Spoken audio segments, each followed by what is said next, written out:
네. 네.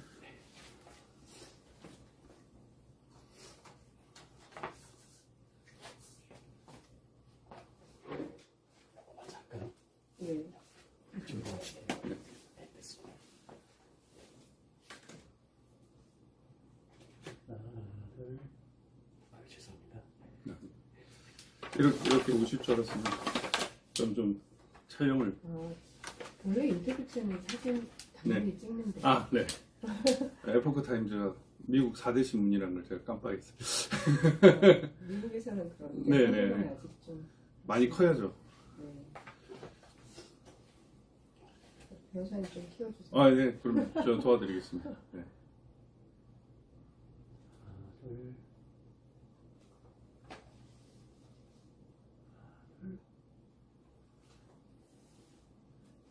되겠습니다. 하나, 둘. 네, 감사합니다. 제가 아예 들고 내 뒤에 이거 좀 다시 보내줘요. 네, 이거 있거든. 이쪽. 네, 앞에 자리에 저거 이게 짝이 있어. 저거 짝을 다시 바꿔줘. 네, 붙인다고 해서. 아, 네, 아유 감사합니다. 네. 오늘도 고려대학교 교수님 네. 한 분이 네. 전화 네. 와가지고 초안자 많이 구입해 주십시오. 네. 이렇게 좋은 책을 에포크 출판사네. 네. 10권 보내달라가지고 붙이고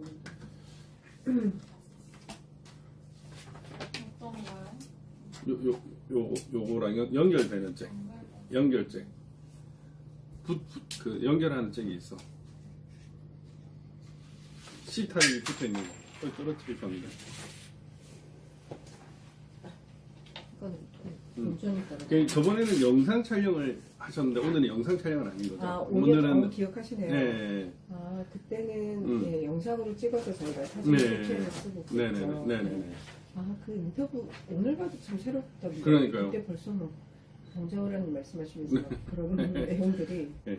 저도 그때 다시 보니까 네. 그때 한번 뵙고 나서 이전에 딱 그 영상을 다시 보니까 새롭더라고요. 그러니까 지금 네. 지금 찍었다 해도 네, 뭐 똑같아요. 맞을 정도로 그때 부정선거보다는 여론조작에 가까웠는데 차이나 게이트 때문에 네. 그때 찾아뵀었고. 예, 예. 지금도 차이나 게이트죠. 그렇죠. 차이나 게이트 진화형 단계를 가고 있어가지고 그때보다 더 초연성이 더 심해지는 느낌. 네네. 그렇죠. 잠깐만요. 없어? 그러면은 다른 잭을 줘봐봐. 내 잭 말고. 요거 말고 없어? 조명 이런 거 괜찮은가요? 그거밖에 없어? 잘 찍어주세요. 그걸 쓰셔가지고. 이거 왜 없지?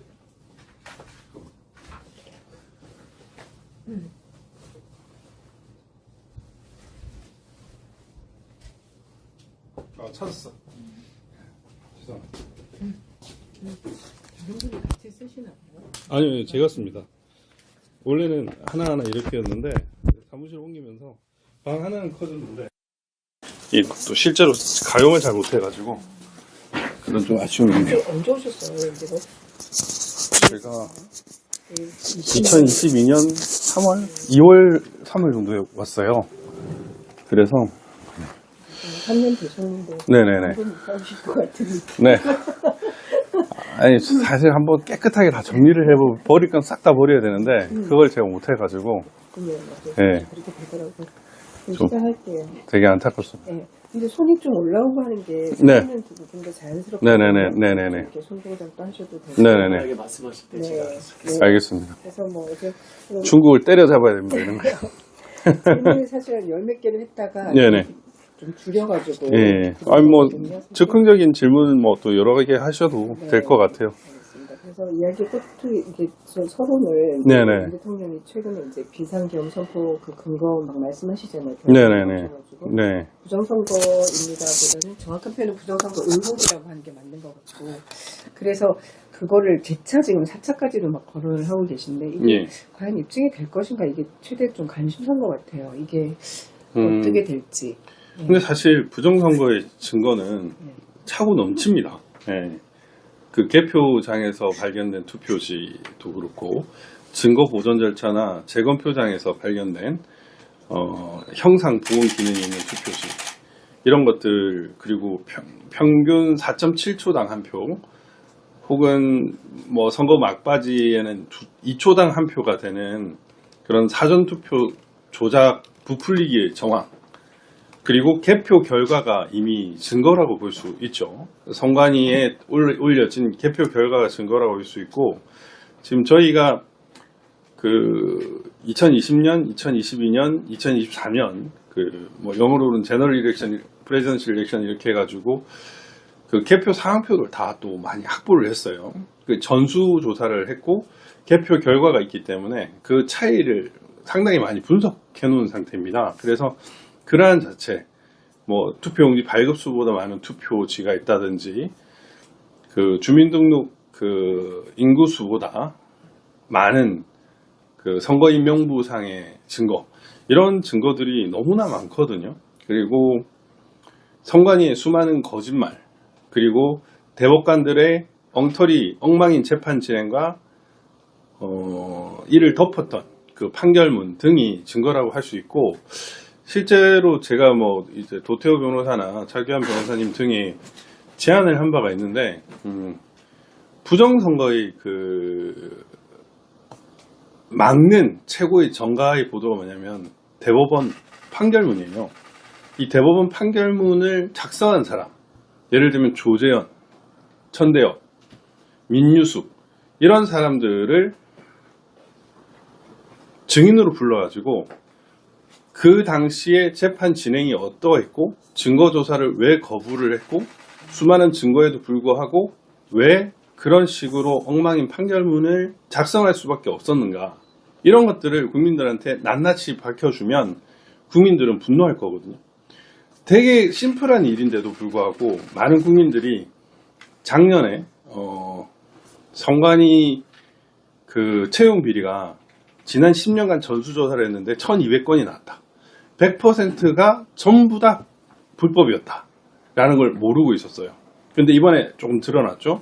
그리고 그 전에 선관위 그에 대한 선거 시스템 국정원의 보안점검 결과가 뭔가 투개표 해킹이 가능하고 위조가 가능하고, 그 다음에 정당 위탁 경선도 조작이 가능하고, 이런 것들을 다 발표를 했음에도 불구하고 몰랐어요. 그런데 최근에 그 재판에서 변호사가 변론을 하니까 많은 국민이 조금씩 인지를 하기 시작했거든요. 그리고 가장 그 너무나 문제가 있는 부분인데, 최근에 이제 문형배, 지금 헌법재판소 재판장인데 이 사람이 선거관리위원장이었어요. 저 진주에. 법원이 선거관리위원장을 겸임한다라는 사실 자체를 모르는 국민도 상당히 많거든요. 그러니까 곳곳에 우리나라의 사법부와 선관위가 결탁한 구조를 모르는 사람들이 많고, 이미 많은 사람들이 알려진 수많은 부정선거의 증거들을 모르는 사람들이 많아요. 대표적인 게 형상보범기능종인데, 그 형상보범종이가 있는지조차도 몰랐던 사람들이 많은데, 그런 것들이 국민들한테 알려지면 결국에는 국민들은 분노할 것이고 당연히 입증될 수밖에 없다고 생각을 해요. 네. 그래서 예를 들면 조재현 대법관한테 왜 그 당시에 법원 행정처장이었거든요. 왜 180일 이내에 있었던 재판을 그렇게 늦췄냐. 그리고 증거조사, 사진 촬영을 왜 안 하게 막았냐. 막 이런 것들을 직접 신문을 할 수 있으면 그 사람이 답변을 해야 될 거 아닙니까? 그런 장면들을 국민들이 보면서, 야, 대법관들이 국민들을 상대로 사기를 쳤구나라는 거를 알 수밖에 없게 만들어야 된다고 생각해요. 그렇게 되면 이제 우리나라의 사법부가 얼마나 엉망인지를 알게 되겠죠. 이미 대통령이 법이 무너졌다고 얘기를 했고요. 그리고 대통령에 대한 체포영장, 구속영장을 청구하고 법원이 발부하고, 이런 과정에서 대법원의 우리나라 사법부가 얼마나 썩었는지를 알 수 있어요. 이미 많은 국민들이 인지를 했는데, 그러한 과정을 하나씩 그냥 국민들한테 보여만 줘도 국민들은 알게 될 것이고, 그리고 재판 과정에서 부정선거는 자연스럽게 입증될 겁니다.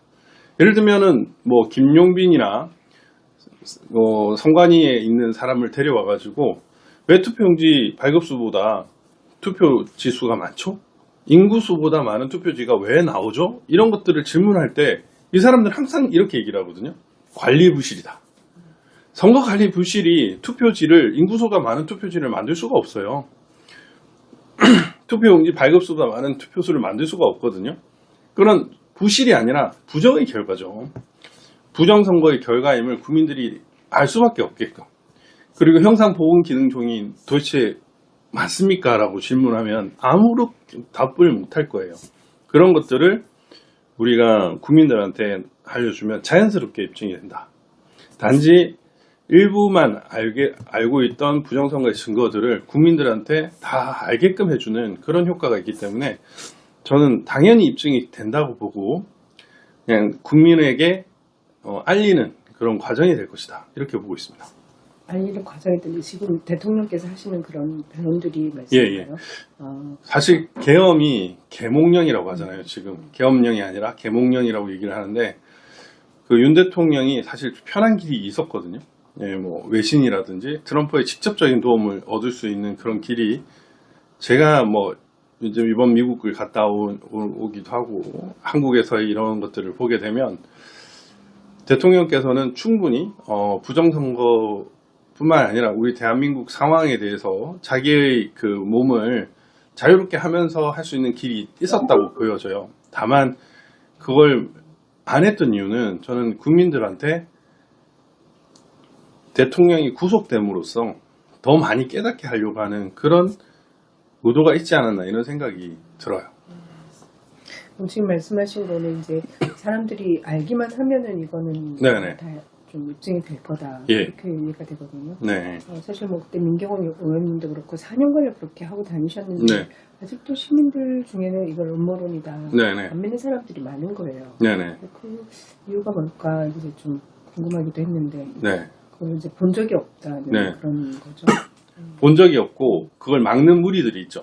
막는 무리들이 있고 제가 이제 미국을 이제 11월 달에 갔다 오고 이번에도 갔다 왔는데 미국에서는 트럼프 대통령이 부정선거 얘기를 거의 매일 해요.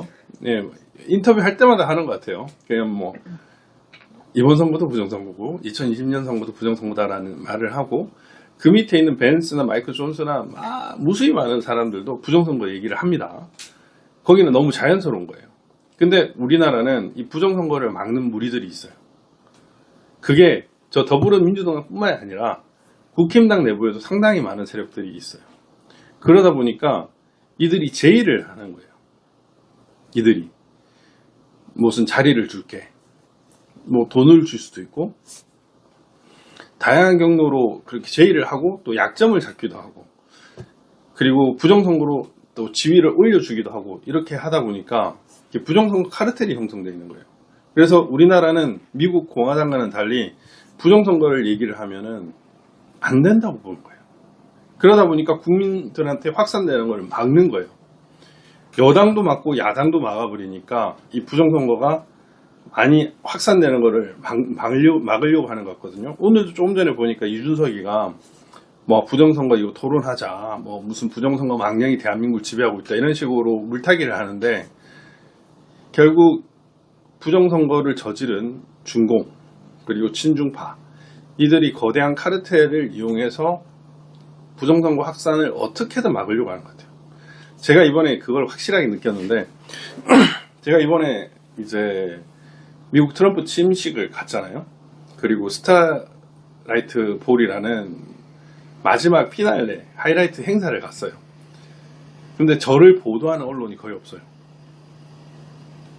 예를 들면 정용진, 김범석이나 이런 쿠팡이나 정재계 인사들 일부를 보도를 하고 심지어는 못 갔거든요. 근데 그런 사람들은 보도를 하면서 정작 박주현이 갔다더라 이런 인터뷰도 뭐 스카이 데일리 말고는 없고요. 그리고 제가 그냥 일부러 한번 인증샷 이런 걸 안 올리는데 정용진 회장하고 찍은 사진도 올렸어요. 그러면 당연히 이슈가 돼야 되잖아요. 그걸 철저히 안 올리는 거예요. 그럼 그게 궁금했거든요. 얘들이 제가 올라가는 거를 막는 것 같아요. 부정선거가 공론화되면 안 된다. 심지어는 제가 어떤 얘기까지 들었냐면 박주현 변호사가 대통령 변호인단에 들어오면 부정선거가 너무 이슈화되니까 박 변호사가 부정선거 그 대통령 변호인단에 들어오면 안 된다라고 막는 사람도 있다는 얘기까지 들었어요. 그러니까 이게 어마어마하게 부정선거가 공론화되는 거를 막는 무리들이 저 중국과 결탁 세력인 더불어민주당뿐만 아니라 이 국힘당 내부에도 상당히 있고 심지어 대통령 주변에도 있다. 그래서 지금 그게 공론화가 안 될 뿐인데 이제 뭐 너무 많이 드러났죠. 지금 젊은 친구들이 깨어 있고 연일 똑똑한 친구들은 뭐 음악을 잘하는 친구 음악으로, 미술을 잘하는 친구 미술로, 뭐 웅변을 잘하는 친구 웅변으로 다양한 형태로 부정선거를 알리고 있어요. 그리고 제가 이번에 방미에서 느꼈던 되게 중요한 친구 같은 경우에도 부정선거 때문에 자기가 원래는 다른 커다란 꿈이 있었는데 그런 꿈을 잠시 접고 한국의 이 상황을 개선하기 위해서 지금 워싱턴에 왔다 라고 얘기까지 하는 거예요. 그래서 너무 기특한 친구고 저보다 4살이나 어린 친구였지만 이미 여기서 되게 큰 친구구나라는 생각이 들었어요. 그래서 천군만마를 얻은 것 같았는데 이제 그러한 이제 울림이 계속 있기 때문에 안팎으로 장악된 이 부정선거 카르텔이 더 이상 사람을 침묵하게는 못할 것이다. 저는 그런 생각이 듭니다. 아까 말씀하신 그런 그 네. 회유라든지 네. 약점 잡는 혹시 직접 경험하신 적이 있나요? 네. 구체적인 왜냐면 경험은- 부정선거 얘기 그만하고 이제 국힘당이 뭐 비대위원으로 들어와라 이런 제안도 받아본 적이 있고요. 그 너가 그거 안 하면 바로 대통령실에서 부를 텐데 이런 제안도 받은 적이 있고요. 오늘도 무슨 뭐 권성동, 김무성 쪽하고 좀 하고 박 변호사는 너무 부정선거만 하는 거 아니냐 뭐 이렇게 제안을 하는 사람들이 있습니다. 그래서 제가 뭐 예를 들면 단지 일신의 안일만을 생각을 하면 당장 그들과 손을 잡는 게 뭐 저희 사회적 지위나 경제적 지위나 이런 걸 고려하면 훨씬 낫겠죠. 근데 말이 안 되는 거죠. 결국에는 이런 식으로 사람을 회유하는구나라는 걸 제가 직접적으로 느낀 거죠. 그런 실명 안 밝히고 써도 되는 거죠? 예? 실명은 안 밝히고 네네네네네. 그러니까 하는 걸 보면 되게 황당한 거죠. 그리고 최근에 이제 제가 이제 트럼프 취임식 갔다 오니까 뭔가 저를 주목하는 사람들이 조금 늘다 보니까 뭐 저희 와이프가 화교라든지 화교라느니 뭐 또 뭐라더라. 아무튼 이상한 식으로 이렇게 사람을 왜곡하는 그런 현상까지 보이는 거예요. 근데 이게 심지어 이제 제 아들이나 딸아이의 뭐 유튜브나 이런 것까지도 지금 조회수를 갑자기 확 높아지는 걸 제가 본 적이 있어요. 그래서 이놈들이 지금 부정선거를 막기 위해서 저를 어떻게든 뭔가 하려고 하는구나. 그러니까 신뢰도를 떨어뜨리려고 하는구나라는 걸 좀 많이 느꼈어요. 그래서 그런 현상들이 그냥 뭐 비일비재하게 있고, 이제 저는 이제 그걸 이제 느끼는 거죠. 그 심지어는 이제 저를 이렇게 뭐 당근책을 쓰다가도 저는 수사도 받아봤거든요.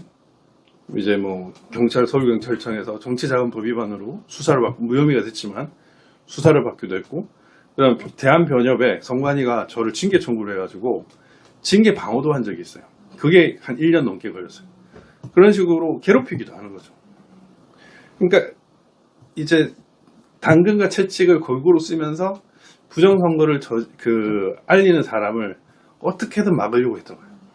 그렇지만은 뭐 일단은 제가 수비가 되니까 그렇게는 막아왔는데 어쨌든 평범한 사람이면 이거를 그냥 굴복하거나 아예 손을 떼버리는 경우도 많겠죠. 이 일을 하다 보면 실제로 저쪽으로 간 사람들도 보여요. 같이 일을 하다가도. 그러니까 예를 들면 소송 대리를 하다가도 갑자기 부정선거가 없습니다 라고 하는 친구들이 있어요. 그러면서 어디 감사 자리를 받고, 그게 참 신기한 거죠. 어떤 친구는 그냥 무서워서 아예 도망가 버리고. 그런 게 실질적으로 있는 일이고, 이런 저런 현상들을 보면서 저는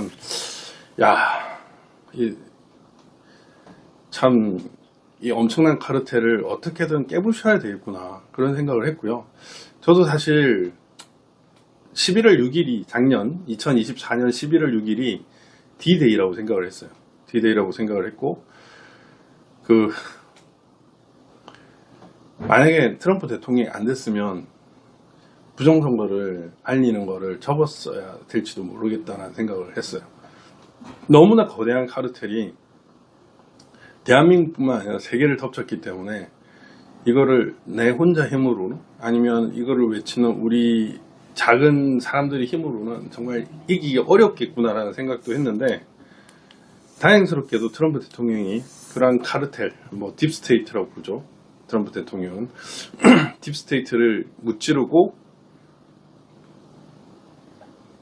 이겨줘서 저는 큰 동력을 얻었고, 또 마라라고에 가서 미국인들이 어떻게 생각을 하는지를 느끼고, 그리고 이번 취임식까지 1년의 과정을 거치면서 이제 미국에 있는 유력 인사들하고 이렇게 네트워킹이나 커뮤니케이션을 하면서 이걸 이길 수 있겠다, 깰 수 있겠다는 생각을 했고, 또 그 과정에서 또 윤석열 대통령이 선관위를 덮치는 경험을 했고, 그 비상계엄의 또 주된 이유가 부정선거라는 말을 폭로를 하기도 했으니까 이 싸움은 이제 이길 수 있겠구나라는 생각이 들었고, 지금 많은 국민들이 깨어나고 있으니까 저는 다행이라고 생각을 했어요. 만약 이 작업이 5년이 아니라 10년이었으면 나는 다음 5년도 이 싸움을 계속 할 수 있을까에 대해서는 저도 자신할 수는 없어요.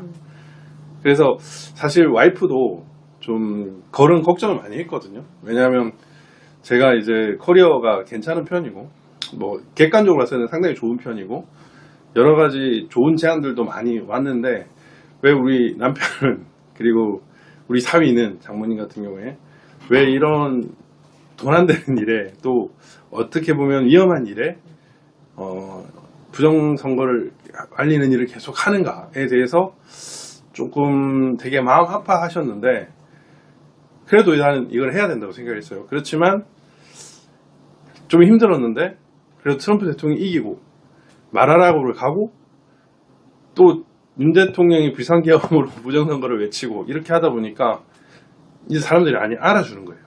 알아주는 거고, 제 선택이나 제 판단이나, 그리고 내가 갔던 일이 부끄럽지 않았고 가치로운 일이었구나 라는 거를 느낄 수 있어서 좀 좋아요. 요즘에는 장모님이, 예전에는 걱정부터 하셨는데 요즘에도 걱정을 하시지만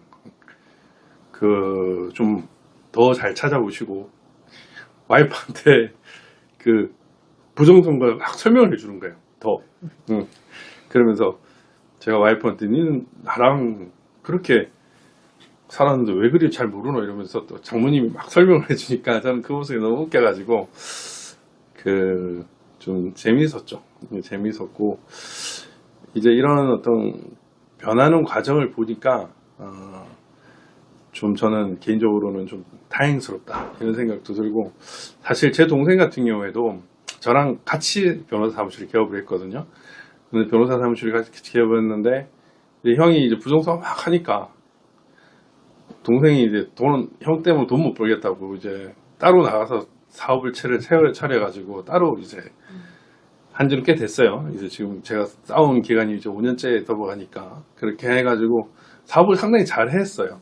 성장을 많이 했고, 부리는 변호사들도 많고 직원들도 많은데, 동생은 형이 또 그런 부분에서 못마땅한 것도 있죠. 왜냐하면 앞으로 해야 해서 돈도 많이 벌고 이렇게 해야 되는데, 형은 돈도 안 되고 그 사회적 지위도 그렇게 인정받지도 못하는 부정선거에 빠져가지고 그렇게 하는 게 나름 좀 안타깝다 이런 얘기를 했어요. 그래가지고 그런 부분이 있었죠. 개인적으로는. 그래도 동생 녀석은, 그런데 이제 최근에는 이제 트형이 되고, 예를 들면 제가 취임식도 가고 이런 모습을 보고, 또 윤 대통령이 비상계엄 이후로 부정선거라는 걸 얘기하고 이러다 보니까 좀 많이 바뀌었어요. 동생도. 네, 저희 아버지는 옛날부터 상당히 큰 응원자였고, 저 와이프도 응원자였지만, 어쨌든 제 안에서도 그런 어떤 좀 그런 내적인 그런 힘듦과 극복 과정이 있었다고 볼 수 있어요. 예. 좀 짐작은 됩니다. 결과장 물 좀 주세요. 삼다수. 기자님, 사진 혹시 괜찮으면은 기자님 뭐 계속 기다리실 건 아닌 것 같은데 확인 다 하셨어요? 혹시? 네, 괜찮습니다. 안 찍으셔도 돼요? 사진은 잘 나온 것 같습니다. 네, 잘 부탁드립니다. 제가 확인 네. 안 해도 되죠? 예, 제가 네. 가가지고 네. 업로드 하겠습니다. 네, 그러면 적당히 하고 가셔도 되겠습니다. 네, 네, 감사합니다. 물 좀 드시고. 네네. 그래서 제가 그때 미국 계실 때 잠깐 통화를 대주려고 네, 한 게 이제 네. 이거 잠깐 여쭤보고 싶어서 네네. 그랬는데 스카이데일리 보도 계속 보고 계시잖아요. 예, 예. 그걸 뭐 지니 가지고 이제 막 저쪽에서도 공격을 하고 중앙선관위도 또 조용히 네. 고발 조치를 하고 그런 상태에서도 이제 막 나오는 거죠. 네. 근데 그 99년 신병 확보 이거 네. 어때요? 이게 신빙성이 있는 내용일까요? 저도 뭐 사실 두 분 다 친한 분들이거든요. 조정진 대표도 그렇고 허경 기자도 친한 분들이고 얘기를 해보면 뭐 어떤 가식은 없어요. 네, 어떤 가식도 없고 네. 그리고 출처가 있는 것 같아요. 아, 네. 예, 그렇죠. 일반적인 건 아닌 것 같아요. 예. 되게 기사를 쓰는 기자들도 알잖아요. 이게 거짓이다 아니다라는 거에 딱 보면은 이게 거짓이 잠깐만요. 기자님, 예, 측면 사진도 찍으셨나요? 측면 너무 정면만 찍으신 거죠, 지금? 괜찮습니다. 네, 측면- 이쪽에서도 찍고 저쪽에서도 찍고. 측면도 나오나요? 네. 네네, 알겠습니다. 네. 네. 네. 하십시오. 배관님 문 좀 닫아주세요. 감사합니다. 그러니까 그 경위를 보면 이제 출처는 있는 것 같아요. 뭐 확실한 출처가 있는 것 같고 내부자가 있는 거 아닌가 싶어요. 내부자가 있는 것 같고 사실 송환 문제는 잘 모르겠어요. 저는 개인적으로 송환 문제 예를 들면 이제 DI를 넘어서 좀 미군 기지 뭐 왔다 갔다 하는 이런 부분에 대해서는 솔직히 저는 잘 모르겠어요. 다만 뭐 허겸 기자님에 따르면 뭐 그런 부분에도 팩트 체크를 했다고 하니까 그 분에 대한 이제 신뢰가 있고요. 다만 이제 1년의 과정을 보면 보도가 일단 되고 비상계엄이 일어난 과정 왜 선거연수원을 갔을까? 그냥 가지는 않았을 거 아니에요. 그게 뭔가 이유가 있기 때문에 선거연수원을 갔을 텐데 그 스카이데일리 보도와 맞물리는 거죠. 그리고 그 선거연수원의 생활도 시설이 외국인 공동주택이에요. 왜 하필이면 공동주택일까? 그런데 또 A웹이라는 세계선거관리협의회가 있는 거예요. 서울센터가 선거연수원 안에 있는 거예요. 그게 뭐 간판까지 있더라고요. 거기에 그 나라장터에서 입찰 개혁 내역을 보니까 선거연수원 안에 A웹을 위한 계약을 맺어요. 그러면은 연결이 되잖아요. 그 안에서 뭐 어떤 계속해서 외국인이 살았다라는 게 입증이 될 것이고 그와 관련해서 지금 최근에 또 보도에 따르면은 실업급여까지 받아갔다고 했다는 건 우리 한국의 그 상황까지도 고려를 해서 일을 시켰다는 얘기 아니에요. 그 다음에 계엄군이 닥친 이후로 그리고 대통령이 이제 그로 인해 탄핵 소추가 된 이후로 신기하게 윤 대통령에 대한 여론조사 지지율이 올라요. 이상하다. 왜? 여론조사는 계속 조작이었거든요. 쭉 조작이었대요. 문재인의 최종 지지율이 45%인가 그래요. 말도 안 되는 현상이거든요. 근데 이 여론조사 지지율을 계속 유지해주는 무리들이 있었던 것이고 그런데 윤 대통령 여론조사 지지율을 계속 떨어뜨리는 무리가 있었다는 것인데 탄핵 소추가 되고 아무런 힘도 없는 윤석열 대통령의 지지율이 계속 올라가 버려요. 그럼 뭔가 건드렸다는 얘기잖아요. 근데 그게 이제 이른바 모긴이라는 것이라는 거죠. 모긴 프로젝트. 모긴 프로젝트. 근데 그 모긴 프로젝트도 상당히 구체적인 게 뭐 누군가는 이 모긴은 답변을 안 하는 여론조작 프로그램이다라고 얘기를 하지만 또 하나의 또 모기의 또 다른 뜻은 어떤 특정 살아있는 사람 혹은 죽은 사람인데 아직 말소되지 않은 인적 사항을 AI 통해 가지고 생명을 불어넣어 가지고 대한민국의 뭐 넷상이나 다른 곳에서 활약을 하게 만드는 거죠. 활동을 하게. 그리고 걔들이 또 여론조사 시스템에 들어가가지고 활동을 하는 것일 수도 있다고 생각을 하는데, 그런 것들이 실제로 일어나지 않으면 지금의 상황이 설명이 안 되거든요. 근데 지금 스카이데일리의 보도는 그런 것들을 구체적으로 하고 있어요. 저는 이제 항상 그런 고민을 했죠. 부정선거를 하면 어떻게 할까? 단지 이제 객관적으로 드러난 뭐 4천만 명의 우마오당이 중국에서 렌을 타고 와가지고 이렇게만 했을까? 저는 그건 아니라고 봤었거든요.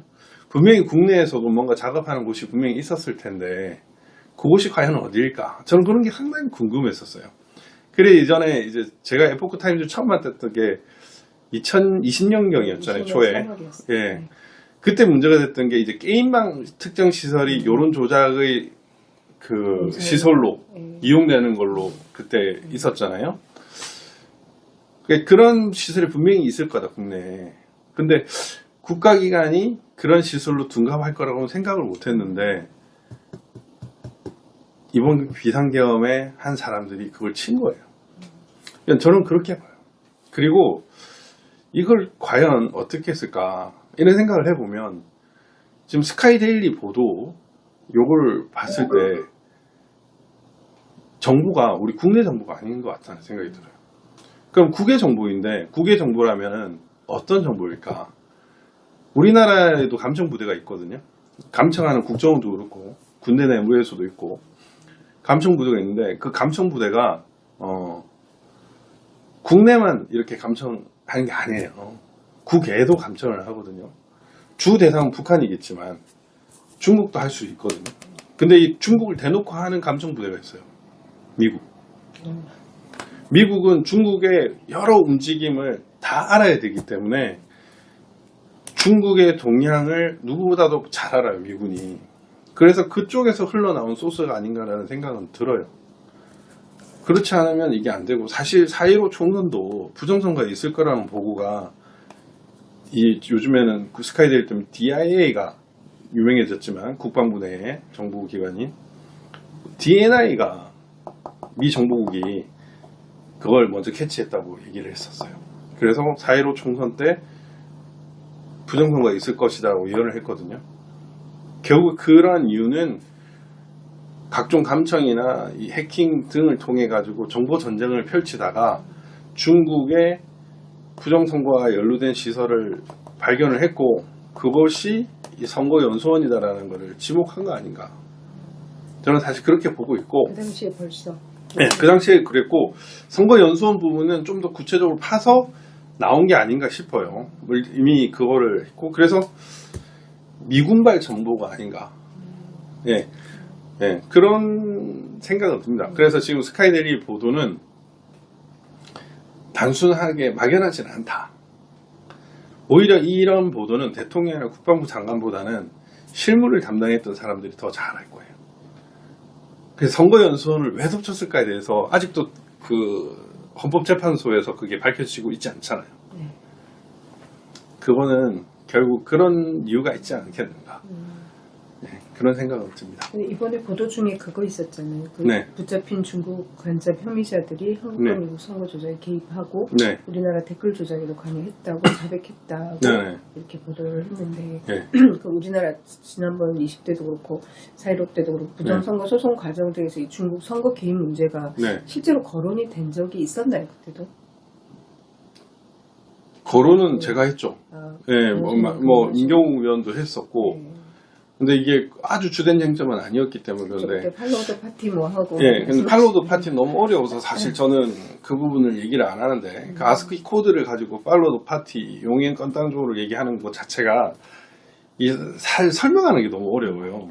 왜냐면은 그 설명하는 순간 수식을 설명을 해야 되는데 그리고 그 넘버링 부여하는 것까지 해서 그 경위가 너무 오래 걸렸는데 부정선거다 이랬는데 그 가동하는데 10시간만 10분이 넘어버리면 이게 안 되는 거거든요.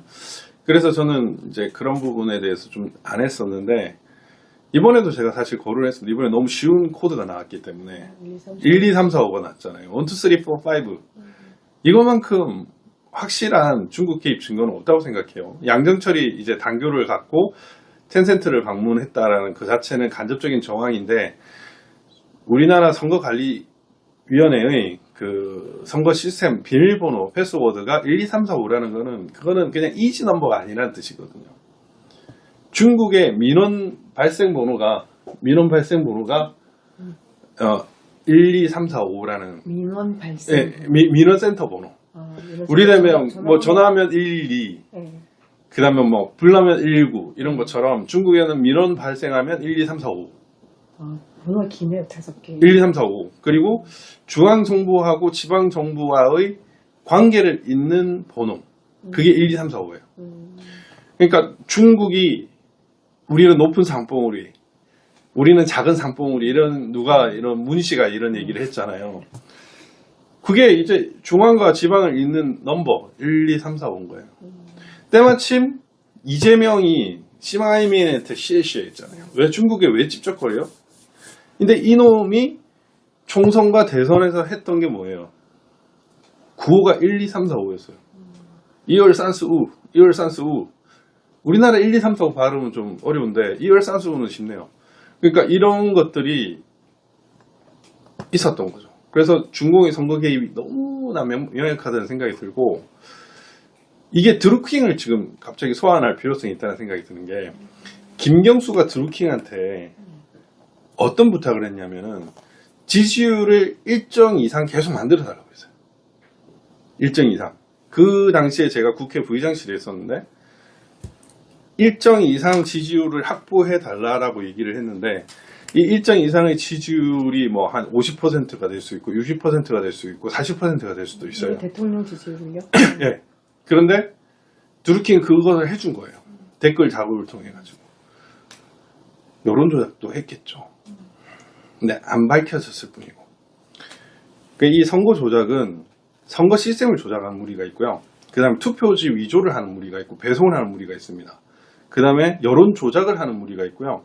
댓글 조작을 하는 무리가 있어요. 그러니까 저는 이게 1팀, 2팀, 3팀, 4팀, 5팀처럼 이것도 1산수 5팀이 있는지는 모르겠는데 그 팀이 있어가지고 그 인원이 뭐 선거연수원에 있었다라고 보여지기도 해요.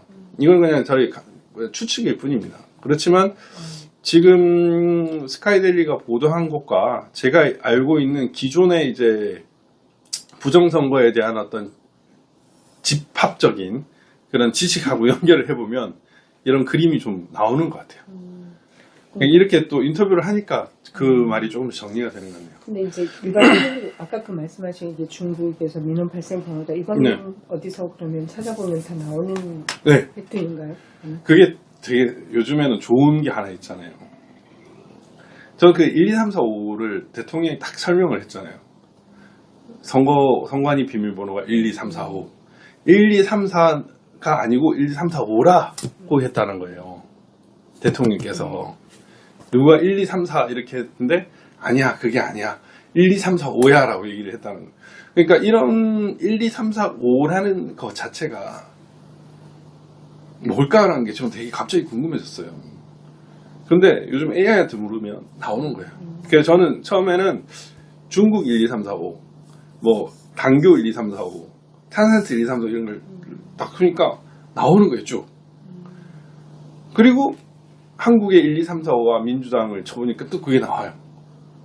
하나가 맞으면 우연의 일치지만 두 개가 맞으면은 이거는 뭔가 이상한 거고 세 개가 맞으면은 이거는 계획된 것이거든요. 그게 바로 느껴지는 거죠. 그러니까 우연찮게 1, 2, 3, 4, 5가 하나 정도 맞으면 모르겠지만 더불어민주당의 총선 구호가 1, 2, 3, 4, 5고 대선 구호가 또 1, 2, 3, 4, 5다. 근데 중국의 민원 번호가 1, 2, 3, 4, 5다. 그 선관위 비밀번호가 1, 2, 3, 4, 5다. 그런데 선관위 시스템이 또 중국산 뭐 화웨이 제품 등으로 많이 이루어져 있다. 이런 그림이 싹 다 연결이 되는 거잖아요. 그렇게 보면 뭐 이거는 뭐 어마어마한 거죠. 아니라고 부인하기 힘든 거 아닌가 오히려 네, 그런 생각이 듭니다. 네. 지금 시간 벌써 시간. 아니 이렇게 하셔도 그래서 됩니다. 지금 이제 어젠가요 저희 보도가 나갔는데 네. 이 기사를 엄청 보고 있거든 독자들이요. 부정선거 배후에 중국이 있다 이렇게 스카이데일리가 이렇게 보도를 했고 네네. 억자 피클 이렇게 막 하고 있는데 정작 중국이 아무런 말을 안 하는 거예요. 네네. 뭐 조금만 얘기해도 뭐 윤 대통령한테도 바로 직격하는 말 하고 막 이렇게 네. 하는데 그렇죠. 아무 말이 없어요. 중국 간첩 얘기할 때는 뭐라고 했어요? 그렇죠. 그 드론 예, 얘기할 예, 때는 예. 놀랍고 뭐 불만스럽다 이러면서 예, 강하게 드론 얘기할 바로 때는 했었어요. 대변인 바로 나와서 막 하잖아요. 네네네. 근데 이거는 자기 국민들이 뭐 99명이나 잡혀갔다 이러고 하는데 네네. 너무 조용한 거예요. 이거 어떻게 생각하시나요? 아니, 이렇게 생각하시면 됩니다. 더불어민주당이 네. 부정선거 얘기를 최대한 안 하려고 해요. 이준석이나 하태경을 시켜서 얘기를 하려고 하지, 자기는 얘기를 안 해요. 이유가 있는 것 같고, 중국이 부정선거에 대해서 얘기를 안 하고 싶어 하는 거예요. 왜냐면, 얘기를 하면 할수록 자기만 손해니까. 그러니까, 어떻게든 다른 식으로 하는 거예요. 예를 들면, 아까 제가 감청을 말씀을 드렸는데, 우리나라에도 감청이 있고요. 외국에도 감청이 있고, 정부기관에 다 감청을 합니다.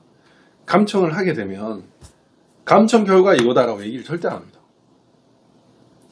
뭐 어떻게 얘기를 하냐. 다른 사건하고 엮어요. 그래서 그 감청된 사실을 엮는 거예요. 밝히는 거예요. 그렇게 하는 거거든요. 근데 지금 이런 일련의 현상들은 뭐냐면, 부정선거와 관련돼가지고 지금 윤 대통령이 변호인이 바로 부정선거는 중국하고 관계가 있다라고 얘기를 했어요. 담화문에서는 사실 뭐 국제 어떤 카르텔 같은 거 얘기 있으면서 사실상 그게 다 중국을 지칭하는 건데, 중국이라는 말은 안 했지만 중국이라고 얘기를 하고 있고, 변론에서는 아예 중국이라고 얘기를 해버렸어요. 근데 거기에 대해서 지금 아무 말도 안 하죠. 중국 간첩이 국정원에 드론 띄워가지고 했을 때는 온갖 막 그렇게 했었는데, 거기에 대해서는 절대 말을 안 하고, 그리고 지금 성관이 이 문제, 스카이데일리에 대해서 주한미군이나 뭐 이런 데는 보도를 했다고 하지만, 오히려 중국이 가만히 있는 거는 이게 표면화되면 될수록 손해니까. 어차피 중국이 그렇게 보도 자료를 내면요, 공적인 뭐 표현을 하면 오히려 다른 국가들이 무슨 소리 하냐, 너 하고 있는 거 다 안다라는 역공격을 받을 게 분명하다는 걸 알고 있어요. 지금 최근에 트리도가 뭐 사실 관세 협박이나 이제 안에서 인기가 없어서 사퇴했다 뭐 이런 식으로 알려져 있지만, 사실 미국 정부기관도 그렇고 캐나다도 나름 공격련은 사실 아닌가 싶은데, 트리도가 소속되어 있는 자유당이 중국의 혜택을 받은 친중 정당이 됐고, 중국이 개입한 부정선거에 의해서 트리도가 계속 그 9년의 임기 동안, 뭐 처음에는 그랬는지 모르겠지만 정권을 계속 연장을 해왔다라는 게 사실 거의 정보 세계에서는 공지사실이에요. 그런데 제 생각에는 그래요. 트리도가 말하라고 그때 관세 25% 메이크라고 날아왔잖아요. 그때 야 너 가짜잖아 이렇게 트럼프가 한마디 했을 거예요. 헤이 가브너 이러면서 너 51번째 주 안 할래? 이러면서 너 가짜인 거 다 알아. 이 말을 저는 트럼프가 바로 했을 것 같아요. 왜냐하면 트럼프는 그렇게 막 가식적인 사람이 아니잖아요. 직설적인 사람인데, 오늘도 보니까 케네디의 암살 그 비위를 다 밝히겠다라고 얘기를 했어요. 그런 것처럼 트리도 너 가짜잖아 나가 했고, 고민하다가 나가겠다라고 사퇴 발표를 한 게 아닌가 싶고요. 그러니까 이런 부분이 뭐 너무나 이제 공지의 사실이다 보니까 중국이 선거 개입을 안 했다고 말하는 순간 아마 수많은 나라들로부터 거짓말 하지 마라, 그게 훨씬 더 많은 그 정보량이 나올 것 같아요. 제가 이제 미국에 있다 보니까 이제 미국의 정보량, 우리나라의 정보량이는 전 세계의 데이터 센터를 이렇게 쭉 비교하는 그래프를 한번 본 적이 있는데, 정말 미국이 엄청나게 뭐 경제적 그것도 마찬가지겠죠. 이 정도라면 우리나라는 한 요 티끌만큼의 정보밖에 없지만 미국은 이만큼의 정보를 가지고 있게 되는 거더라고요. 그러니까 이제 중국이 했을 때 아마 한국의 이 정도가 아닌 이만큼의 그런 폭격이 예상되기 때문에 말을 하지 않는 거 아닌가, 저는 그렇게 생각이 들고 충분히 개연성이 있는 것 같다. 그래서 저는 그렇게 사실 보입니다. 네. 이제 질문이 좀 연결이 되는데, 예. 사실 우리나라도 그렇지만 지금 미국이나 뭐 호주 뭐 이런 개입했다는 보도는 이미 기정사실로 많이 나와 있잖아요. 네네네. 근데 지금 우리나라 어떤 방식으로 주로 개입을 한다고 알고 계시는지 중국 네. 선거에 개입한 방식. 네. 일단 하나 또 중요한 사실을 제가 까먹은 게 있어서 여기다 보니까 체크가 돼 있는데, 미국 가니까 미국 정치인들이나 이런 사람들은 페이퍼를 안 보더라고요. 네, 참 대단하다는 생각이 들었는데, 우리나라의 이제 대표적인 부정선거 증거가 이제 형상보건종입니다. 형상기억종이에요. 형상기억종인데 이 형상기억종이의 기원이 어딜까? 이게 되게 궁금하잖아요. 도대체 이 가짜 투표지를 만들더라도 이렇게 생각 없이 만들었을까 되게 궁금했는데, 이거는 2020년 4.15 총선 이후에 그 원인이 뭐 많은 추론을 했던 네티즌들에 의해서 밝혀진 게, 전 그걸 차용한 것에 불과하지만 중국 사람들이 투표를 안 접어요. 딱딱 이렇게 펴가지고 이렇게 넣습니다. 그런 것처럼 이 빳빳한 신권다발 투표지는 중국의 공산당들이 투표하는 방식이에요. 투표를 하나요? 투표를 해요. 걔들도 투표를 하더라고요. 뭐 투표율이 뭐 100%고 개표했을 때 누군가에 대한 뭐 그런 것도 100%겠지만 공개 투표도 그냥 이렇게 내가 누구 찍었어 이렇게 하는데 안 접더라고요. 그래서 신권다발 같은 이런 투표지의 기원은 중국의 안 접는 투표 문화와 관련이 있다, 이런 생각이 들고요. 그리고 중국이 어떤 식으로 이 부정선거에 개입을 하느냐, 이런 부분에 대해서 일단 유학생들을 이용을 합니다. 유학생들을 이용하고 상주하고 있는 중국인들을 이용을 하고요. 그 다음에 뭐 우리나라 같은 경우에는 또 조선족이라는 특유의 어떤 사람들이 있죠. 거기에다가 이제 중국에서 기여한 한국인, 중국계 한국인들이 있는데, 그 인구 분포가 대략적으로 보면 중국인들이 100만 명이 돼요. 상주하는 100만 명 이상이고, 그 중에 조선족이 한 70만 명 정도 되고요. 그리고 중국인 유학생이 한 7만 정도. 그리고 중국계 한국인, 그 기여한 사람이 지금까지 한 20만 명이 넘는 걸로 지금 파악이 됐어요. 그러니까 한 130만 정도가 우리나라에서 뭐 전부 다가 간첩이 있지는 않겠지만 이제 중국 관련성이 있다고 보여지고, 이 130명 중에 뭐 상당수가 저는 뭐 한국에 첩보 활동을 하는 걸로 저는 판단이 되는데, 그 비율은 알 수가 없습니다만은, 간접적으로 제가 이제 이해를 하는 바는, 제가 잠깐 그 중국계 암호화폐 거래소, 이제 그때 세계 3위였어요. 그 업체가. 거기서 임원으로 잠깐 근무를 한 적이 있습니다. 8개월 동안. 그때 그 당시만 해도 저는 사실 진중을 해야 돈을 번다 이런 사고를 갖고 있었어요. 중국과의 관련성이 좀 있고 이래야 돈을 벌 수 있겠다는 생각이 들어갔고, 그리고 가상화폐라는 게 계속 뛰는 걸 보이니까 좋은 기회인 것 같아가지고 우연찮게 그 세미나를 갔는데 중국 변호사가 있는 거예요. 그래가지고 뭐 하냐 이랬더니 어디 뭐 그래 가상화폐 다닌다는 거예요. 그리고 제가 그때 김문수 지사님의 서울시장 캠프에 있었는데, 캠프에 일을 해도 돈을 안 주니까 이제 좀 배가 고팠어요. 그래서 뭐하지? 이렇게 고민하고 있는 찰나에 그 친구를 우연히 만나게 됐는데, 세미나 가서 거기 뭐 가면 재밌냐 이렇게 얘기를 했어요. 그래가지고 재밌다 이러면서 제가 그냥 제 명함을 좀 붙였죠. 그랬더니 제 프로필 명함이 괜찮거든요. 스펙이 한번 오세요라고 하는 거예요. 그래가지고 그래가지고 갔더니 채용을 하고 싶다고 해서, 제가 그때 그래도 재밌겠다 싶어갖고 갔는데, 그때 이제 뭐 제가 궁금했던 건 가상화폐 이쪽 시장이었는데, 그 가상화폐를 좀 어느 정도 알게 됐고, 두 번째로 거기 근무하는 애들이 주로 베이징대 애들이 많았고, 칭화대, 베이징대, 인민대 이쪽 애들이 많았어요. 그 중에 또 지린대 쪽 애들도 있고, 이래가지고 이제 중국 애들을 조금 알게 된 거죠. 예, 그때 알게 됐는데, 제가 좀 이상하게 생각했던 것들이 좀 있었어요. 그게 뭐냐면은, 이제 제가 이제 조선일보 친하게 지낸 형을 통해 가지고 이 중국 오너 이 둘이를, 오너 와이프 둘이를 그때 중국 대사는 아니고 영사였나 아무튼 그쪽 집에 제가 같이 데려갔어요. 저도 그 처음 갔지만 근데 이 친구가 통상적으로는 되게 그 뭐 한국 정치인이나 아무래도 청와대에서 연락 왔더라 막 이런 식으로 얘기를 하면서 되게 우습게 얘기를 하는데 바짝 쫄아 있더라고요.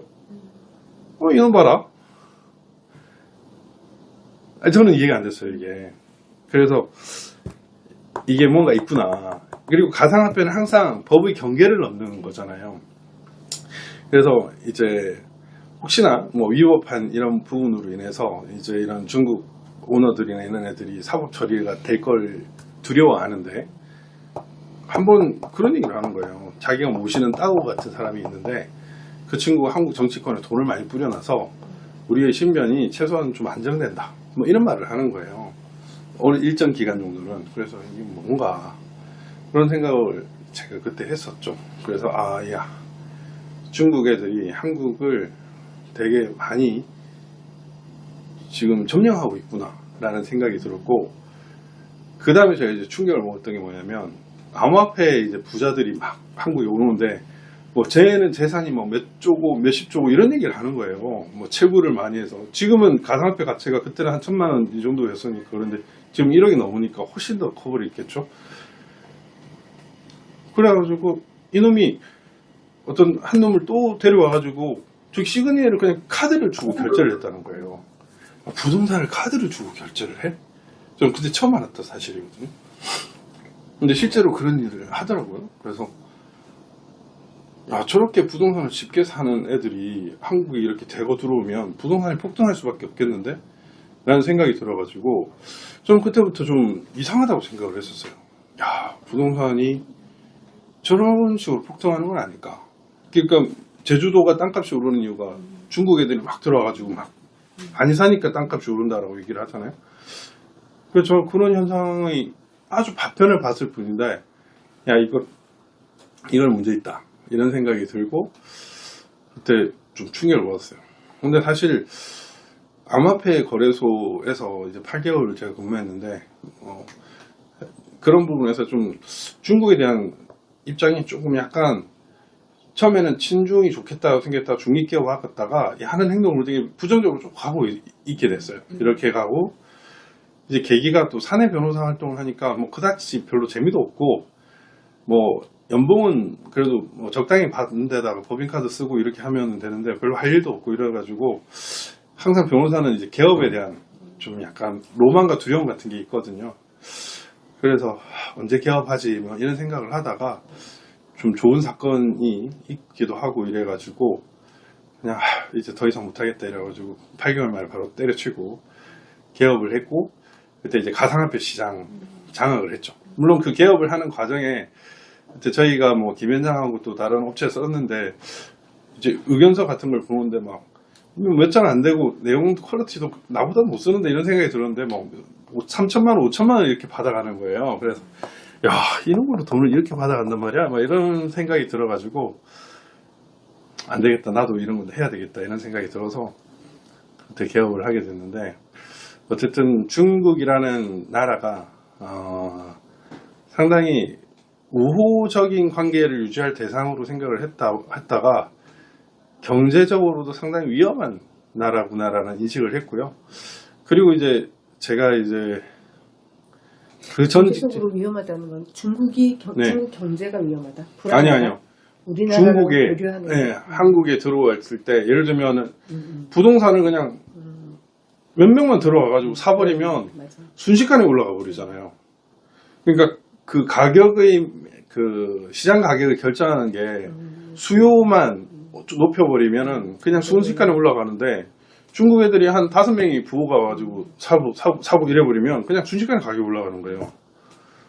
그래서 저거 위험한데 이런 생각이 들었고 그리고 상당히 그런 친구들이 많다는 걸 느꼈어요. 그리고 나서 제가 암호화폐 이걸 하면서도 중국 애들이 상당히 이 한국 쪽에 많이 들어왔구나라는 거를 좀 많이 느꼈죠. 특히 가상화폐를 이용해서. 왜냐면 되게 모순인 게 중국은 자체적으로 가상화폐를 금지하고 있지만 지금 모르겠어요. 그 당시만 해도 최근까지만 해도 세계에서 가상화폐 보유를 가장 많이 하는 나라가 중국이에요. 지금 이제 트럼프가 좀 달라져가지고 어떤지는 모르겠지만, 그래서 상당히 모순되는데 또 그걸 철저하게 이용을 해서 각국의 시장이나 경제를 장악하고 있단 말이죠. 그래서 저는 이거 정말 위험하다라는 생각을 좀 하게 됐고, 알고 봤더니 이제 그런 음성적인 자금이 한국의 정치권에 흘러간다는 거죠. 그럼 이준석이나 이런 애들이 가상화폐 뭐 했다라는 얘기가 들리는 게 저는 우연같이 들리지는 않거든요. 김남국이가 그렇고 조국이 또 가상화폐를 건드렸었잖아요. 실제로 조국이 뭐 압수수색을 많이 받았다고 하지만 제가 알기로는 조국의 레드펀드는 안 건드린 걸로 알고 있어요. 이런 부분들. 그래서 저는 그때 좀 이해가 됐죠.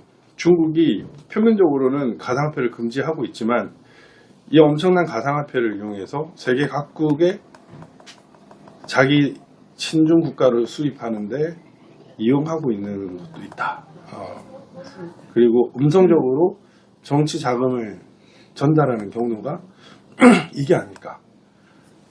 그런 생각을 했죠. 저는 사실 가상화폐 투자를 안 했는데 그 당시 가상화폐 이게 상당히 위험하다는 판단을 했거든요. 제가 보기엔 사기예요. 전 비트코인은 아직도 사기라고 생각을 하는데 세상도 사기더라고요. 예.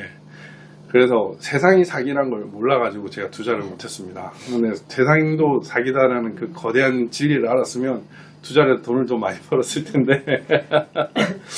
그래서 네. 그런 네. 것들을 낱낱이 지금 한국에 네네. 좀 심투한 거를 실어놓은 책이고, 네. 그래서 이제 요즘에 책이 좀 네. 사람들이 많이 찾더라고. 그래서 네네네. 3쇄를 지금 인쇄를 했어요. 네네네. 네. 그거 한번 읽어보시면 좋을 것 같아요. 알겠습니다. 그 4번 질문 넘어가겠습니다. 네네네. 조금 속도를 내겠습니다. 네네. 트럼프 대통령한테 좀 기대를 하는 사람들도 있는 걸로 알고 있어요. 네네. 네, 한국이 부정선거를 밝히는데 도움을 줄 것이다. 왜냐하면 계속 4년 동안 그렇게 해왔고 트럼프가 네네네. 미국에서. 그래서 아마 이번에 윤석열 대통령도 있지만 아마 트럼프 대통령이 도움을 받아서 뭔가 입증되지 않을까 이런 기대를 또 가진 사람들이 있는 것 같아요. 네네네. 어떻게 생각하시나요? 그 미국 선거 이제 트럼프 대통령이 나 엄청 고생했다. 4년 동안 나 죽을 뻔했다. 막 이런 식으로 얘기를 했잖아요. 네. 근데 그 이유가 결국에는 부정선거 때문인데 트럼프 대통령이 사실 부정선거 1을 갈고 있어요. 뭐 캐시 파텔도 마찬가지예요. FBI 국장. 이런 친구 그리고 스티브 배너 같은 경우는 감옥까지 갔다 왔어요. 그러니까 그런 친구들이 1을 갈고 있는 데다가 가만두지는 않을 거예요. 그리고 폭스 뉴스가 이제 트럼프 대통령을 지지하는 그 방송사인데 폭스 뉴스가 도미니언 시스템사한테 배상금 1조 넘게 받았어요. 죽으라는 거죠, 사실은. 근데 안 죽고 살았지만 그 도미니언 시스템을 아마 칠 거예요. 트럼프 대통령이. 이 도미니언 시스템은 근데 한국의 에이백과 관련이 있어요. 네, 그러니까 이 한국의 전자개표기가 미국의 도미니언 시스템하고 관련이 있고, 뭐 베네수엘라나 중국, 다 관련이 있을 거예요. 그렇게 되면 트럼프가 직접 개입할 수 있는 명분도 당연히 선다고 보여지고요.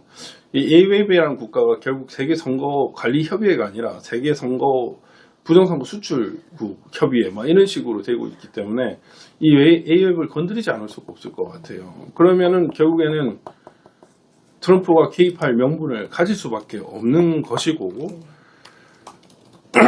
그리고 이번에도 미국 대선에서 미시간주에서 중국 유학생이 투표를 하다가 발각이 됐거든요. 그러니까 중국 유학생들이 이제 부정선거에 가담한다라는 것을 아마 상당히 확보를 할 것이고, 그런 것들이 또 그 부정선거 조사를 하면서 많이 드러날 건데, 그렇게 되면은 간접적으로도 한국에 있는 중국 유학생들의 어떤 정치 활동 이런 것들이 분명히 신경이 쓰이겠죠.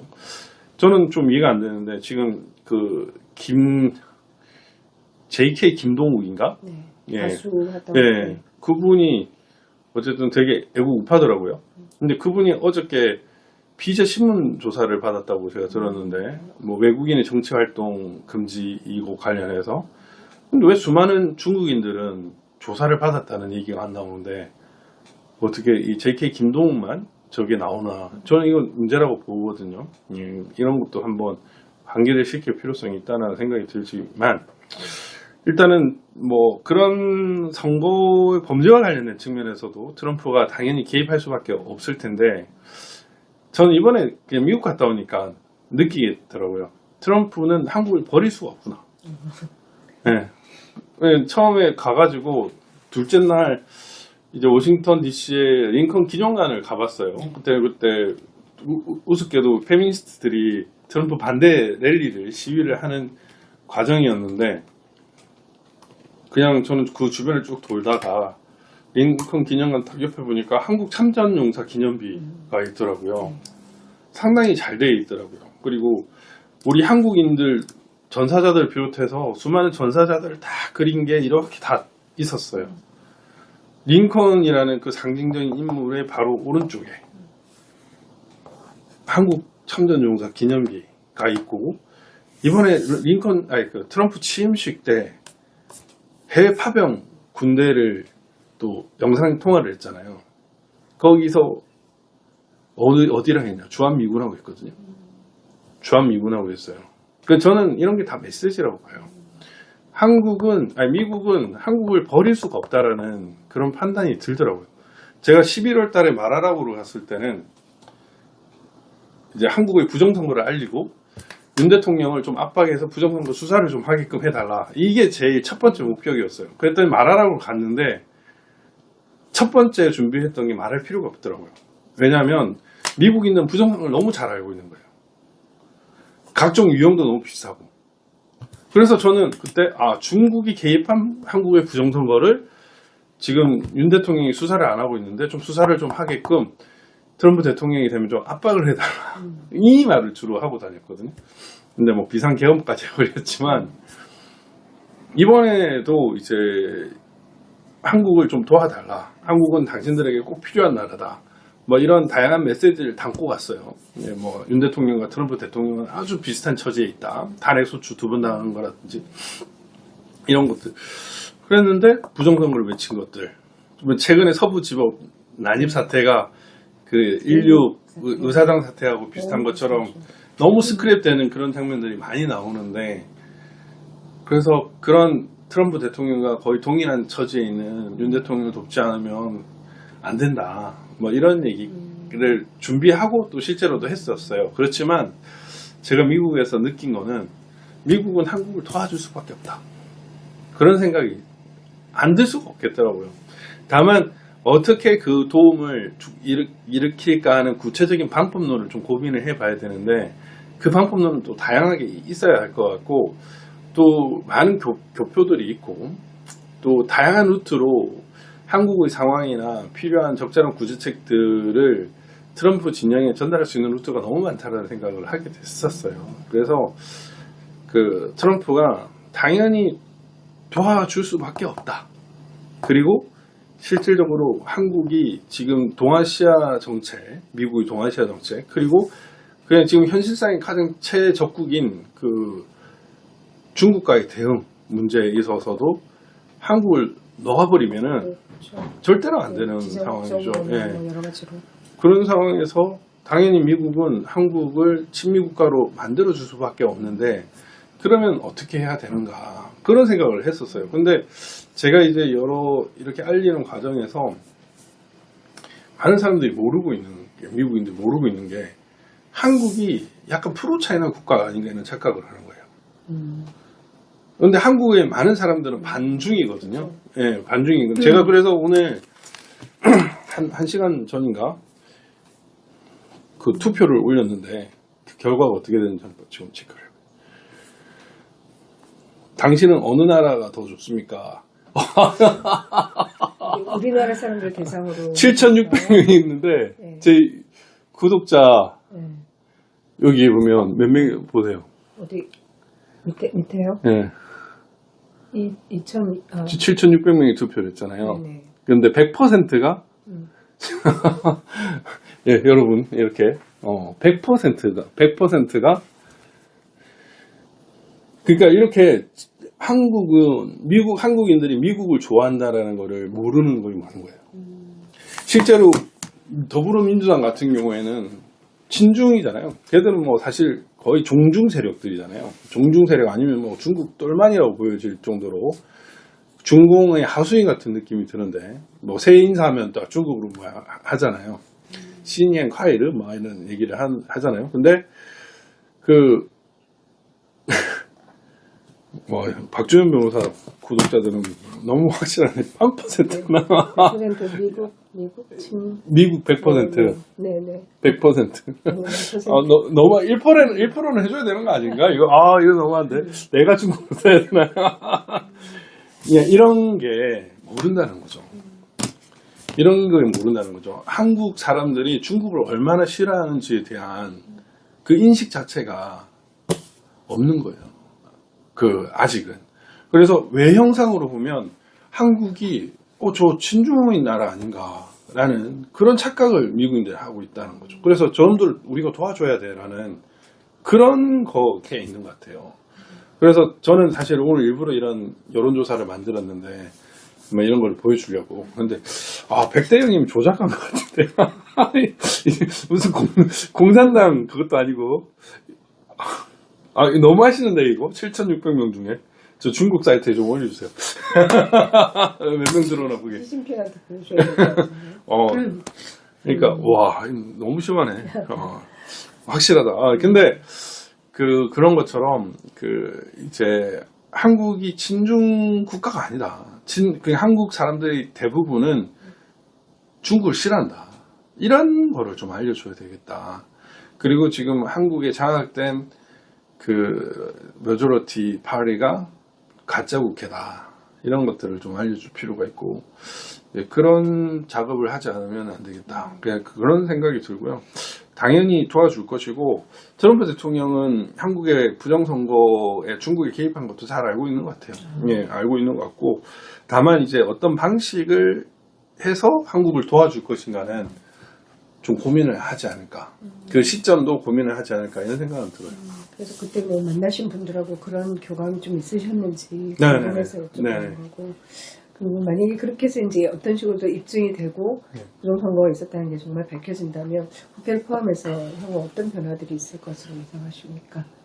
저는 조기 총선이 이루어질 수밖에 없을 것 같고, 사실 지금의 탄핵소추 이상의 상황으로 혼란한 상황이 전개될 수밖에 없다. 저는 이렇게 생각을 합니다. 그래서 이게 그럼 너무 혼란스럽지 않을까. 그래서 저는 이거는 사실 부정선거는 매국 활동이거든요. 매국 행위거든요. 정권을 아예 중국한테 넘겨주는 행위이기 때문에 이들에 대한 처단은 좀 단호해야 된다고 생각을 해요. 단호해야 된다고 생각하고, 일시적인 혼란은 있을 수밖에 없겠지만 과감하게 도려내야 된다. 이 암을 도려내지 못하면 나라는 망하는 거죠.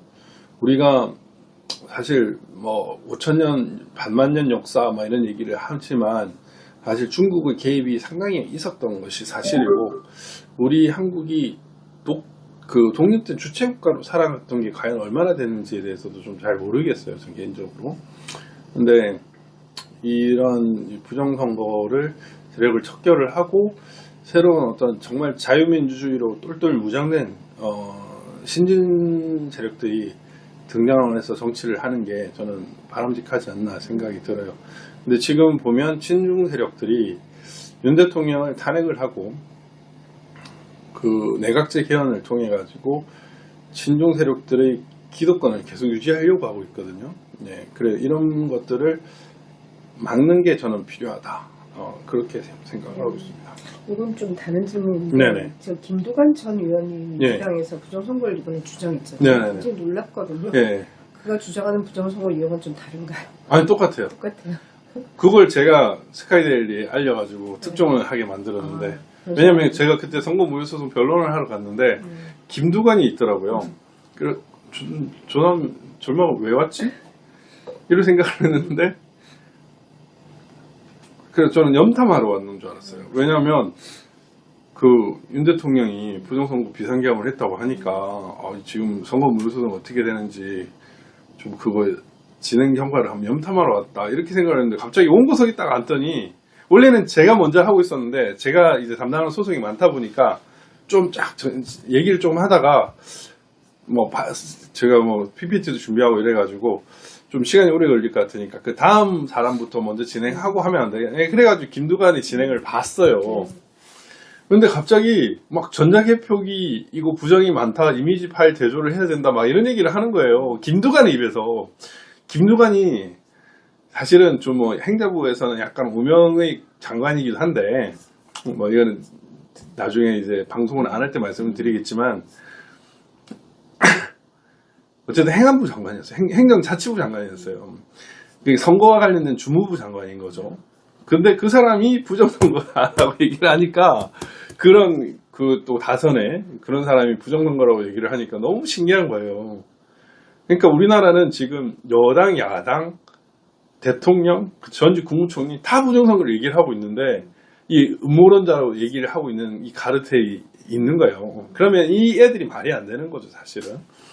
그래서 김두관 위원이 주로 이제 전자개표기 조작만 일단 얘기를 했습니다. 왜냐하면 사전투표 조작을 얘기를 하면 자기가 또 그 사전투표에 수혜를 입었다는 게 드러날 수 있으니까 전자개표기 조작만 얘기를 하더라고요. 그래서 이미지 파일 대조를 해야 된다 이렇게 얘기를 하는 게 저는 너무 웃겼어요. 그게 사실 저는 그때 김두관이 딱 떨어진 걸 보고 이번에 그 선거 무효성 나온 걸 보고 어떤 걸 느꼈냐면, 저는 이 부정선거의 방식이 1차 유형, 2차 유형, 3차 유형이 있다고 생각하거든요. 1차 유형은 그냥 사전투표를 조작을 해가지고 이기게 만드는 방법이고요. 2차 유형은 이 사전투표하고 당일 투표 있는데 이 당일 투표를 좀 더 마사지를 해서 이기게 만드는 유형이고요. 이거 3차 유형은 당일 투표, 사전투표를 더 마사지를 해서 이기게 만드는 유형이거든요. 통계적 방법이나 이런 부분에 대해서 그런 법칙이 발견되면 안 되니까 하는 마지막 유형이 3차예요. 그러니까 이재명이나 이준석이라는 이런 애들은 뭔가 조작이 된 것 같은데 1차 방식, 2차 방정식으로 안 풀리는 것들이거든요. 저는 3차 방정식이 적용됐다고 생각을 하고 있고, 김두관 같은 경우에는 2차 방정식으로 떨어진 애들이에요. 왜냐하면 김두관이 또 되면 이재명의 잠재적 적이 되니까 날려버린 거 아닌가 이런 생각이 들더라고요. 그래서 얘는 2차 방정식에서 졌구나. 그리고 상당수가 1차 방정식, 그러니까 1차적 조작 방법에 의해서 승리를 많이 한 그룹들이죠. 그렇게 보였는데, 김두관은 2차적 조작 방식에 의해서 패배를 한 그런 케이스라고 보여져요. 본인도 약간 리스크를 안고 지금 그런 주장을 하고 있는 거네요.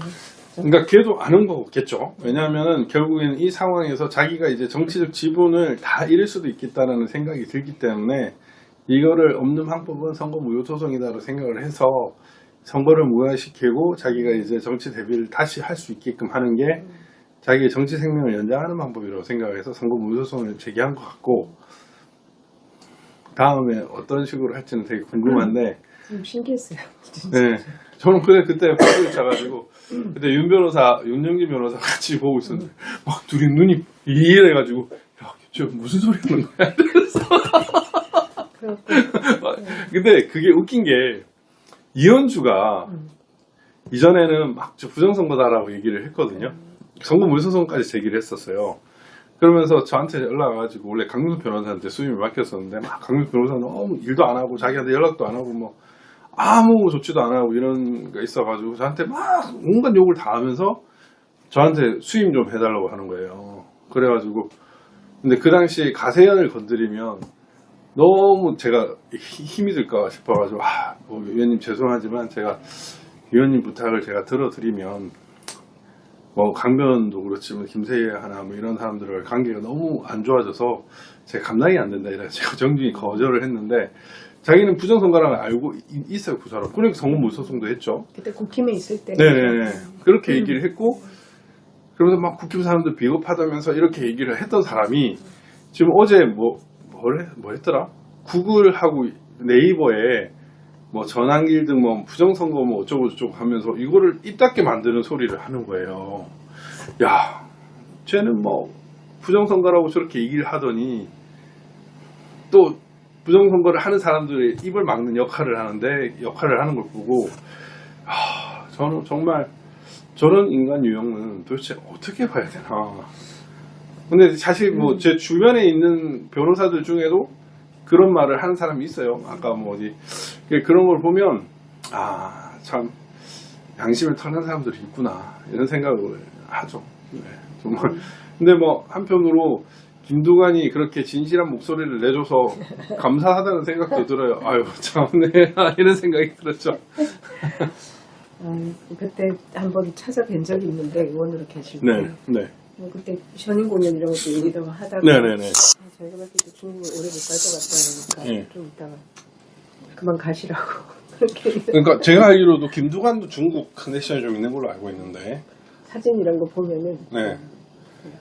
그러니까요. 지금 보면 뭔가 관련성은 확실히 있는 것 같아요. 그러니까 제가 말씀드린 에포크에서 인터뷰하다 보면 도망가는 사람들 많다고 네. 그게 다 좀 이유가 있는 거죠. 네, 아유 참. 에포크는 전형적인 반중신문이잖아요. 반중공.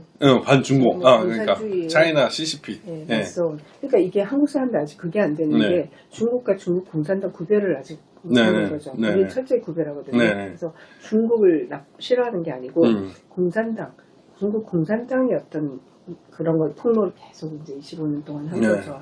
예. 네. 그거 정말 힘든 작업이고, 저도 가급적이면 중공이라는 표현을 씁니다. 네, 예. 중국 좀 공산. 아까도 시진핑이 있는 중국 국기를 썼어요, 일부러. 트럼프의 미국과 시진핑의 중국이 있는데, 그렇죠. 근데 사실 이제 일반인들 관점도 그렇고 또 현실적으로도 그 중국을 사실 CCP가 너무 많이 먹어놓으니까 중국 이퀄 CCP라는 그런 인식이 좀 있는 거죠. 예. 다만 이제 중국에 있는 사람들이 너무 불쌍할 따름이 맞습니다. 아닌가 생각이 네. 들고 CCP를 빨리 척결을 해야 중국이 뭐 좀 자유롭게 되는 그런 맞아요. 세상이 될 텐데 시진핑이 뭐 갑자기 죽더라도 이제 공산당 체제는 계속 유지될 거라서 그건 고민해봐야 될 문제 내부 같아요. 문제도 엄청 지금 드러나고 있고 네. 사실상 실권이 없는 게 아닌가 그런 정황들이 시진핑이요? 그런 정황들이 되게 많이 아, 저희 기사 계속 그런 네. 것 지금 나오고 있네 한글에서도 번역해서 내는데 네. 지금 거의 그 전에 무슨 부패 뭐 이런 거 네, 하다가 그게 네. 지금 변질이 된 게 충성 간부만 남기고 다 숙청하는 그런 식으로 진행을 하고 있고 네. 하여튼 지금 뭐 머지않았다고 저희는 봐요. 음. 경제가 일단 다 썩어 문드러졌고 네네. 그리고 워낙 통계치나 이런 거는 다 조작이니까 그거는 밖으로 나오는 거는 믿을 거는 하나도 못 되고 실체적으로 정치 경제가 일단 다 지금 무너지는 상태거든요. 근데 한국에 대한 이런 부정선거 개입이나 한국에 대한 일단 이 멱살은 안 놓으려고 하는 거는 뭐죠? 그러니까 그럴수록 이제 붙잡아야 되는 더 붙잡아야 거죠. 된다. 이거를 잃어버리고 완전히 우리까지 이제 미국 손에 넘어가 버리면 중국은 이제 없잖아요. 북한 정도지. 네. 미국이 그러한 중국의 사정도 잘 인지하고 있을 거 아닙니까? 미국은 네. 그걸 잘 알고 근데 사실 시진핑한테 미국 트럼프가 으르렁 거려버리면 그냥 손을 떼버릴 수밖에 없을 것 같다는 생각도 드는데. 근데 하여튼 미국인들이 많이 네. 각성했고 네. 일단 공화당 민주당이 중국 공산당 문제만큼 초당적으로 완전히 뭉쳐버려요. 네. 지난번에 8.5 보고도 네. 말씀드렸지만 그게 완전히 미국 못 들어갑니다. 아예 그 연루되면 네. 정기적출 연루되면 네. 비자 다 취소되고요. 민영사 뭐 벌금까지 완전히 법에다 적시를 다 해놨거든요. 네. 정확하게 금액까지. 그래서 아마 좀 그렇게 머지 않을 것 같아요. 그 나관들이라고 해서 왜 네. 중국에서 공산당에서 일하는 것 같지만 재산은 전부 미국 빼돌리고 자녀 미국 다 이어보내고 그러고 있잖아요. 근데 사실 그들에게 미국 재산이 동결된다는 건 이건 거의 사형선고고 미국 비자 발급은 물론이고 뭐 엄청난 것들 지금 준비가 되고 있어서 네. 사실상 그 중국 위원회에서 하는 것도 그 보고서가 이제 나온 게 작년에 나왔지만 중국 공산당 해체입니다. 이거는 그냥 이들을 단순히 제재하고 하는 수준이 아니에요. 해체 수준으로 가는 지금 그게 보여요. 계속 네. 그 보고서 나오고 하는 것들 보면은 네. 기회 되면 그것도 보내드리고 영문하고 저희가 그 번역도 해서 네. 보내고 있는데 보여주십시오. 그러니까 한국 사람들이 네. 그런 거 잘 몰라요. 모르고 네. 제가 이렇게 인터뷰하고 다녀도 네. 아직까지 그래도 중국이 우리한테는 경제적으로 필요하다 이런 네. 얘기들 많이 하거든요. 근데 그 실체를 들여다보면 사실상 종이호랑이고 전혀 뭐 그런 게 없는데 좀 잘 모르고 있죠. 조금만 쪼어버리면은 오히려 중국이 확 무너질 수도 있는 계기가 될 수 있겠네요. 지금 뭐 기반이 없어요, 사실상. 네. 마지막 질문입니다. 네.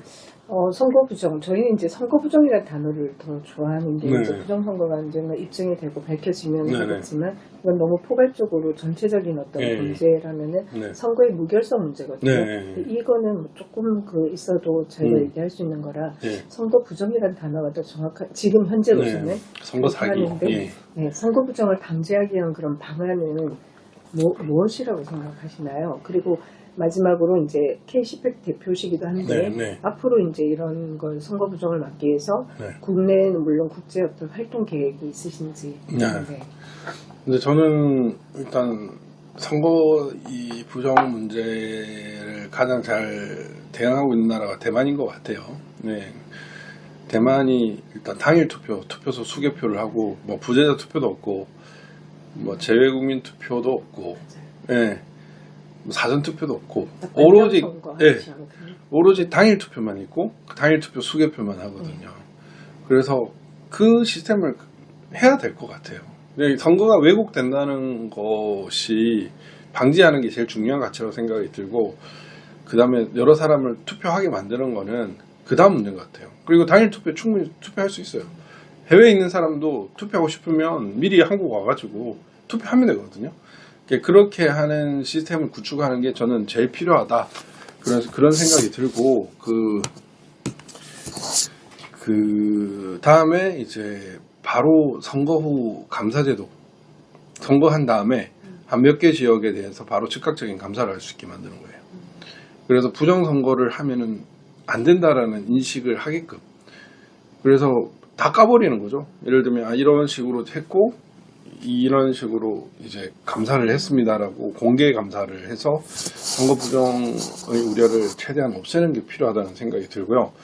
그 다음에 이제 국민 의식이 좀 성숙해야 되겠다. 그러려면 나라가 좀 강해야 된다. 이런 생각이 들었어요. 제가 대만을 갔는데 작년 3월에 대만 갔을 때 대만이 선거 제도에서만큼 깨끗한 나라고 좀 잘 정비된 나라지만 저는 거기도 부정선거 있다고 생각하거든요. 왜 그러냐면 대만의 최저임금이 되게 낮더라고요. 그래서 중국 애들이 이 대만의 제도를 뚫으려면 뭘 고민할까? 매수를 하겠구나. 대만 국민당이 약간 친중성향이 강하잖아요. 그 친구들 비롯해서 이제 이 민진당 쪽 사람들까지도 선거 관리하는 애들이 어느 정도만 매수를 하면 부정선거를 할 수가 있겠구나라는 생각이 사실 들었었어요. 그래서 총통선거하고 입법위원 선거에서 교차 투표가 있었는데 혹시나 그런 점 때문이 아닐까라는 의심이 들었어요. 이거는 그냥 의심이고, 그래서 제도는 완벽하지만 그 제도를 움직이는 사람이 오염되면은 역시나 부정이 발생할 수밖에 없거든요.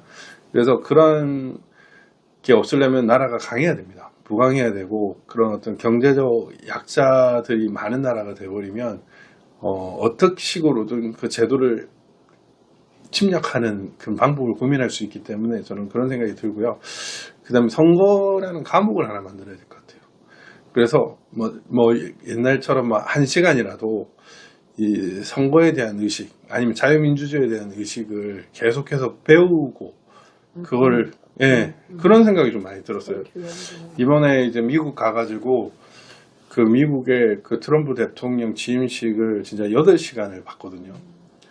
그걸 보면서 그 미국의 정치 참여하는 미국 국민들을 보니까 저 사람들의 어떤 생각이나 문화를 느낄 수가 있겠더라고요.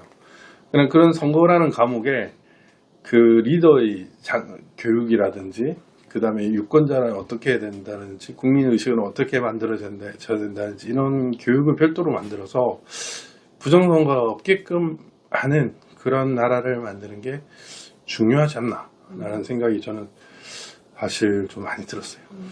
약간 그 국제 국내 활동, 구체적인 어떤 계획은 K10팩이 사실 한국의 부정선거를 미국에 제일 많이 알리는 역할을 했고요.